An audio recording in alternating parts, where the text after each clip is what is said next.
Friends, अपनी last video में हम डिस्कस कर चुके हैं कि जो हमारा मैटर है उसकी जो स्टेट्स हैं वो कैसे इंटर कन्वर्ट करते हैं हम। तो हमारा लास्ट टॉपिक हो चुका है inter conversion of states of matter.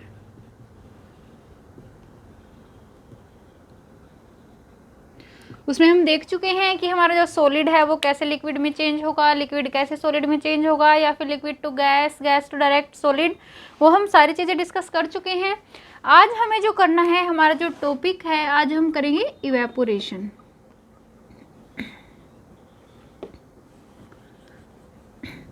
अगर वीडियो पसंद आए, टॉपिक अच्छा लगे तो लाइक, शेयर और सब्सक्राइब जरूर करें।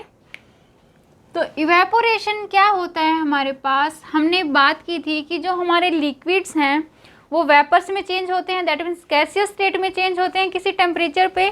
तो उस प्रोसेस को हमने नाम दिया था बॉइलिंग या फिर vaporisation.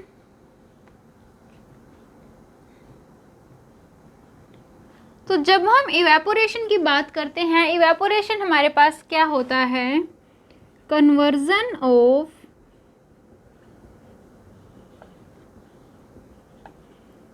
liquid state of matter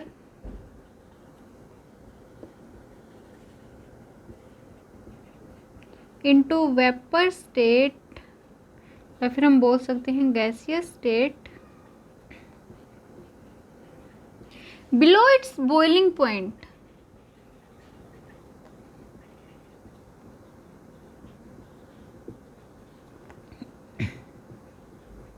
evaporation हमारे पास क्या होगा, जो लिक्विड स्टेट में हमारा जो मैटर है वो गैसियस स्टेट में चेंज होगा but below that boiling point. तो इसका हम एग्जांपल क्या ले सकते हैं, हमने देखा होगा कि जैसे किसी भी बर्तन में या फिर हम किसी बकेट में ले सकते हैं या फिर किसी टब में ले सकते हैं। होता क्या है कि अगर हमने इसमें थोड़ा सा पानी रखा हुआ है तो हम 1 या 2 या फिर 3 या 4 दिन के बाद क्या देखते हैं, वो पानी है जो वो अपने आप से उड़ जाता है, वहाँ पे उसके अंदर पानी नहीं होता। तो वो होता क्या है, वहाँ पे रीज़न होता है इसका इवेपोरेशन। क्योंकि हमने इवेपोरेशन की क्या बात की है कि conversion of liquid state of matter, यहाँ पे हम बात कर रहे हैं अपने लिक्विड्स की, कि जो हमारे लिक्विड्स हैं वो अपने बॉइलिंग पॉइंट पर आने से पहले, बॉइलिंग पॉइंट को रीच करने से पहले ही वो वेपर्स में चेंज हो जाते हैं। तो उस चीज़ को हम बोलते हैं इवेपोरेशन। तो अब कुछ फैक्टर्स हैं जो इवेपोरेशन को इफेक्ट करेंगे। तो जो फैक्टर इफेक्टिंग इवेपोरेशन हमारे कौन कौन से हैं,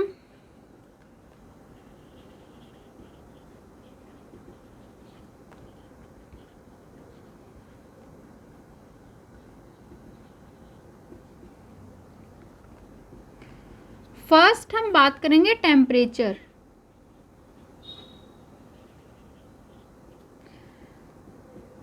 जब हम टेम्परेचर को इंक्रीज करते हैं, टेम्परेचर को इंक्रीज करने के साथ साथ जो रेट ऑफ इवेपोरेशन है वो भी इंक्रीज होता है। विद इंक्रीज इन टेम्परेचर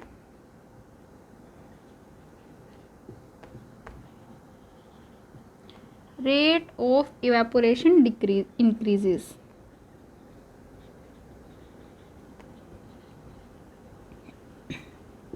अब टेम्परेचर का इफेक्ट क्या है, उस चीज़ को हम कैसे समझ सकते हैं। अपने डेली रूटीन में हम क्या देखते हैं, अगर हमने कपड़े धोकर कपड़े सुखाने के लिए डाल दिए, अगर हमारे पास बिल्कुल हॉट डे है, हॉट सनी डे है, तो उस टाइम पे क्या होता है, गर्मी होती है, दैट मीन्स जो टेम्परेचर है वो ज़्यादा होता है। अगर हमने किसी हॉट डे पे, किसी गर्म दिन, जिस दिन टेम्परेचर ज़्यादा है, उस दिन हमने कपड़े सुखाने के लिए डाले हैं तो वो फटाफट से सूख जाएंगे, जल्दी सूख जाएंगे। इन कंपैरिजन अगर हम बात करें कि मौसम गर्म नहीं था, ठंडा मौसम था, हमने देखा है कि जो ठंडा मौसम होता है उस दिन हमारे जो कपड़े हैं वो थोड़ा सा टाइम लेते हैं सूखने में। तो वहाँ पे होता क्या है कि अगर टेम्परेचर ज़्यादा है तो जो हमारा इवेपोरेशन है उसका भी रेट इंक्रीज होता है। कि यहाँ से हम बोल सकते हैं कि जो हमारा टेम्परेचर है वो कैसे इफेक्ट करता है इवेपोरेशन के, जो रेट ऑफ इवेपोरेशन होता है हमारा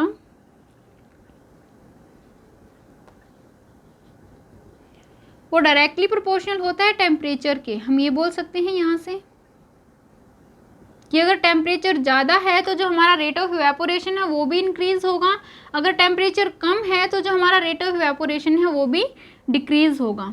दूसरी बात हम बोल सकते हैं surface area. Surface area evaporation को कैसे इफेक्ट करता है?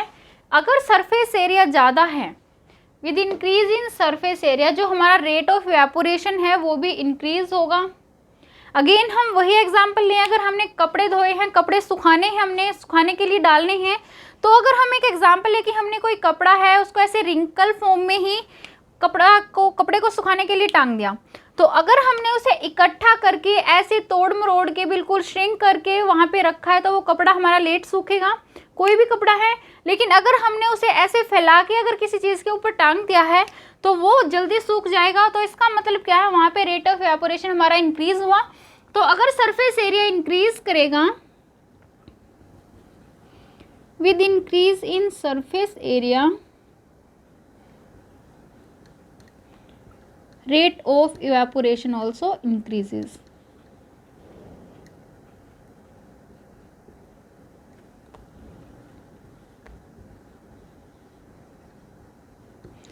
दोनों पॉइंट्स क्लियर है। यहाँ से टेम्परेचर इंक्रीज होगा तो रेट ऑफ इवेपोरेशन भी इंक्रीज होगा, सरफेस एरिया इंक्रीज होगा तो जो रेट ऑफ इवेपोरेशन है वो भी साथ में इंक्रीज होगा।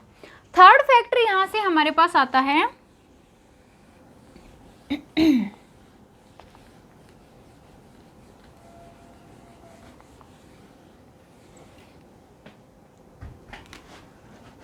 थर्ड हमारे पास आता है ह्यूमिडिटी।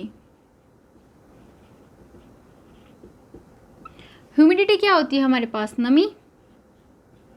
तो अगर नमी है, एग्जाम्पल हम ले सकते हैं कि हमारी डेली रूटीन में हमें पता है कि जो अगर रेनी सीजन की हम बात करें, रेनी सीजन पे क्या होता है, वही नॉर्मल सा छोटा सा एग्जांपल है हमारा, हम कपड़े सुखाने के लिए डालते हैं, बारिश का दिन होता है, दैट मीन्स जो हमारा एटमॉस्फेयर है उसमें क्या होती है, नमी होती है, ह्यूमिडिटी होती है।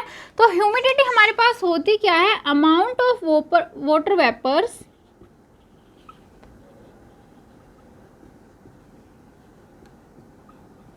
Present in air. कि जो ह्यूमिडिटी है हम किस चीज़ को बोलते हैं, amount of water vapours present in air, जो हमारे एटमॉस्फेयर में जो एयर में जो वाटर वेपर्स प्रेजेंट होते हैं उस चीज़ को हम बोलते हैं ह्यूमिडिटी। अब हम अपने पास से ही एग्जांपल ले सकते हैं कि अगर हमने खाना खा रखा है पहले से ही और अगर हमें कोई खाने की चीज़ देगा तो हो सकता है हम उस चीज़ को डिनाई करें। क्यों करेंगे? क्योंकि हमारे अंदर सफिशिएंट अमाउंट हमारे खाने का प्रेजेंट है, हमें भूख नहीं होगी। लेकिन अगर हमें भूख लगी है तो अगर हमें कोई खाने के लिए कुछ ऑफर करेगा तो ऑब्वियसली उस चीज़ को हम खा लेंगे। तो यहाँ पे भी क्या है, अगर रेनी सीजन है तो वहाँ पे क्या होगा, जो हमारा एटमॉस्फेयर है, आसपास की जो एयर है उसमें क्या होगा, ह्यूमिडिटी प्रेजेंट होगी। ह्यूमिडिटी प्रेजेंट है दैट मीन्स उसमें वाटर वेपर्स प्रेजेंट होंगे। जो एयर है वो कुछ फिक्स अमाउंट को ही जो अपने वाटर वेपर्स को होल्ड कर सकती है। ऐसा तो है नहीं कि सारे वाटर वेपर्स को ही वो जितना ज़्यादा अगर हम इवेपोरेट करने की सोचे कि हाँ भाई सारा इवेपोरेट हो जाना चाहिए, ऐसा तो नहीं होगा। जो एयर होती है उसमें कुछ फिक्स अमाउंट ऑफ जो ह्यूमिडिटी है वो प्रेजेंट होती है, कुछ फिक्स अमाउंट जो वाटर वेपर्स का है उसे हमारी जो एयर है वो होल्ड कर सकती है। तो यहाँ पे जिस दिन रेनी सीजन होगा या फिर ह्यूमिडिटी होगी तो जो हमारा रेट ऑफ इवेपोरेशन है वो कम होगा। तो यहाँ पे हम क्या बोलेंगे, ह्यूमिडिटी अगर ज़्यादा है तो जो रेट ऑफ इवेपोरेशन है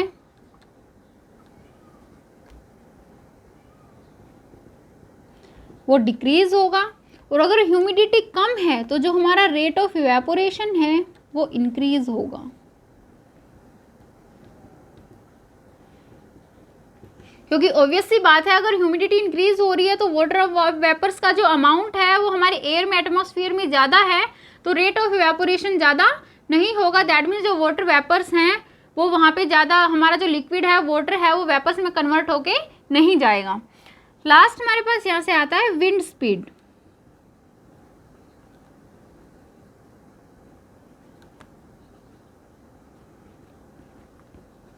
विंड स्पीड की जब हम बात करते हैं कि जो हमारी विंड है, जो हवा है, अगर वो तेज चल रही है, इंक्रीज उसकी स्पीड कर रही है, अगर विंड जो स्पीड है वो इंक्रीज होगी तो जो रेट ऑफ इवेपोरेशन है वो भी इंक्रीज होगा।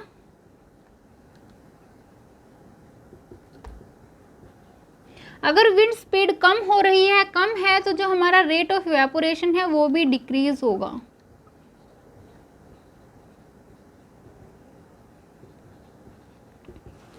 नॉर्मल साइज के लिए भी हम अपने घर में भी एग्जांपल देख सकते हैं। अगर हमने घर में पोछा लगाया है और ऊपर से अगर पंखा चल रहा है, फैन ऑन है, तो उस टाइम पे जो हमारा फर्श है, जो फ्लोर है, वो जल्दी सूख जाता है, जल्दी ड्राई हो जाता है। इन कंपैरिजन की फैन ऑन हमने ना किया हो, या फिर हम सर्दियों का मौसम ले सकते हैं, उस टाइम पे भी हमारे पास क्या होता है कि जो हमारी जो हवा चल रही है या फिर फैन ऑन हमने किया है, तो जो हमारा फ्लोर है वो उस टाइम पे जल्दी सूखेगा। तो यहाँ पे भी हमारे पास क्या है, होता क्या है, अब हमने देखा कि कहीं पे वाटर है, मान लो हमने पोछा ही लगाया है, तो उस टाइम पे क्या होता है, वहाँ से जो वाटर है, वाटर के पार्टिकल्स हैं वो इवेपोरेट होंगे। अगर वो इवेपोरेट हुए तो अगर हवा चल रही है तो क्या करेगी, वो वहाँ से उन वाटर वेपर्स को शिफ्ट कर देगी, फर्दर मोर इवेपोरेशन होगा और वो जो वाटर के पार्टिकल्स हैं वो वेपर्स में चेंज हो गए। हवा आई, फिर से उन वाटर मॉलिक्यूल्स को, वाटर वेपर्स को शिफ्ट करके ले गई। तो वहाँ क्या होता है कि विंड स्पीड के कारण, ज़्यादा विंड की स्पीड होने के कारण जो हमारा रेट ऑफ इवेपोरेशन है वो भी इंक्रीज होता है। इसके साथ साथ हम और भी एग्जाम्पल ले सकते हैं कि हमारा जो गर्मियों में हम क्या करते हैं, समर डेज में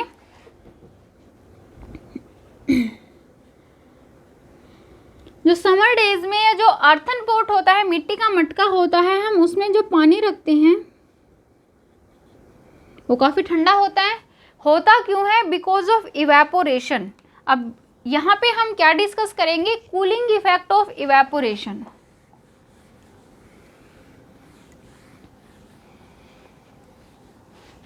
कि हम गर्मियों में अपना जो पानी है वो मिट्टी के मटके में क्यों रखते हैं, इस चीज़ का आंसर हमारे पास आता है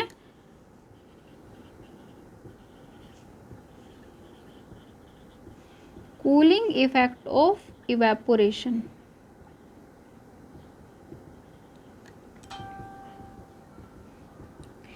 अब कूलिंग इफेक्ट क्या है, इवेपोरेशन के बाद क्या होता है कि जो हमारे वाटर के पार्टिकल्स हैं वो क्या करते हैं, वो सराउंडिंग से एनर्जी को गेन करते हैं। Water particle regain energy from surroundings. Evaporation के बाद, अब इवेपोरेशन क्या लगता है कि एनर्जी लगेगी पार्टिकल्स की इवेपोरेट होने के लिए, तो वो पार्टिकल्स क्या करेंगे, जो हमारी सराउंडिंग्स हैं, अपनी सराउंडिंग से एनर्जी को गेन करेंगे। जब वो एनर्जी को गेन करेंगे हीट की फॉर्म में, तो वहाँ से क्या होगा, ऑब्वियसली बात है कि अगर हीट किसी चीज़ से कम हो रही है तो वो कूलिंग इफेक्ट शो करेगी। तो यहाँ पे भी हमारे पास क्या होता है कि जो हमारा पोर्ट होता है उसमें छोटे छोटे पोर्स होते हैं। उन पोर्स से क्या होगा, जो हमारा वाटर है वो बाहर आता है, वाटर लीक होता है थोड़ा थोड़ा सा। अब जब वाटर इवेपोरेट हो जाएगा तो क्या करेंगे, वो जो वाटर के पार्टिकल्स हैं, वो जो वाटर का सरफेस है मटके का, वहाँ से जो सराउंडिंग से जो एनर्जी को गेन करेगा।